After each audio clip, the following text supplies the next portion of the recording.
அனைவருக்கும் வணக்கம். 21வது அதிகாரம் தீவினை அச்சம். தீவினையார் அஞ்சார் விழுமியார் அஞ்சுவர் தீவினை என்னும் செருக்கு. அதாவது தீயவர்கள் தீமை செய்ய அஞ்ச மாட்டார்கள், ஆனால் சான்றோர்கள் தீமை செய்ய அஞ்சுவார்கள்.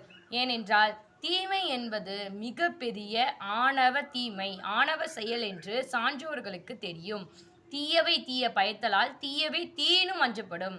அதாவது தீமைங்கிறது நெருப்பை விட ஆபத்தானதாக இருப்பதால அந்த தீமை செய்ய நாம் அனைவருமே அஞ்ச வேண்டும். அறிவினுள் எல்லாம் தலை என்ப தீய செருவார்க்கும் செய்யாவிடல். ஒருவர் நமக்கு தீமை செய்த போதும் அவருக்கு நாம் தீமை செய்யாமல் விடுவதுதான் நம் அறிவால் செய்யும் செயல். அவருக்கு தீமை செய்வது என்பது நமக்கு அறிவில்லை என்பதை தெள்ளந்தெளிவாக உணர்த்தும். மறந்தும் பிறன் கேடு சூழற்க சூழின் அறம் சூழும் சூழ்ந்தவன் கேடு. மறந்து கூட ஒருவருக்கு தீமை செய்யக்கூடாது. ஏனென்றால் அந்த தீமை அவனேதான் திரும்பி சுற்றி கொண்டு அவனுக்கே அந்த தீமை திரும்பி கொள்ளும். இளனென்ற தீயவை செய்யற்க செய்யன் இளனாகும் அற்று பெயர்த்து. அதாவது வறுமையை காரணமாக காட்டி ஒருத்தவன் தீமை செய்யவே கூடாது. அப்படி தீமை செய்தாலும் அவனுடைய வறுமை குறையவே குறையாது. ஆதலால் வறுமையை காரணமாக காட்டியும் தீமை செய்யவே கூடாது. தீப்பாலதான் பிறர் கண் செய்யற்க நோய்பால தன்னை அடல் வேண்டாதான். அதாவது தனக்கு எந்த தீமையுமே வாழ்க்கையில் வரக்கூடாதுன்னு நினைக்கிறவன் பிறருக்கு எந்த தீமையுமே வாழ்க்கையில் செய்யாமல் இருக்கணும். எனைப்பகை உற்சாரம் உய்வர் வினைப்பகை வீயாது பிச்சென்று எடும்.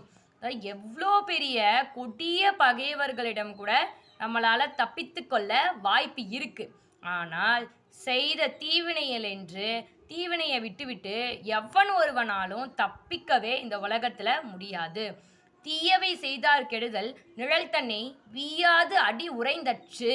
அதாவது தீமை செய்தவனுக்கு வரப்போகும் கேடு என்பது அவன் நிழல் அவனை விடாமல் காலடியே தங்கியிருப்பது போன்று.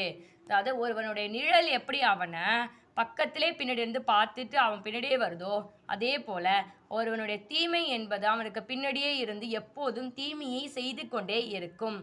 தன்னைத்தான் காதலனாயினும் எனைத்தொன்றும் துண்ணற்க தீவினைப்பால். எவன் ஒருவன் தன்னை நேசிக்கிறானோ அவன் பிற யாருக்குமே பகைவராக இருந்தாலும் நண்பராக இருந்தாலும் யாருக்குமே தீமையே வாழ்க்கை முழுவதும் செய்யவே கூடாது. அறிஞடன் என்பது அறிக மருங்கோடி தீவினை செய்யாது எனேன். அதாவது எவன் ஒருவன் தவறான வழியில் செல்லாமல் எந்த தீமையும் செய்யாமல் இருப்பவனே நல்லவன் ஆவான். நன்றி. நாளைக்கு 22வது அதிகாரத்துள்ள 10 குறள்களையும் அதனுடைய பொருட்களையும் பார்ப்போம்.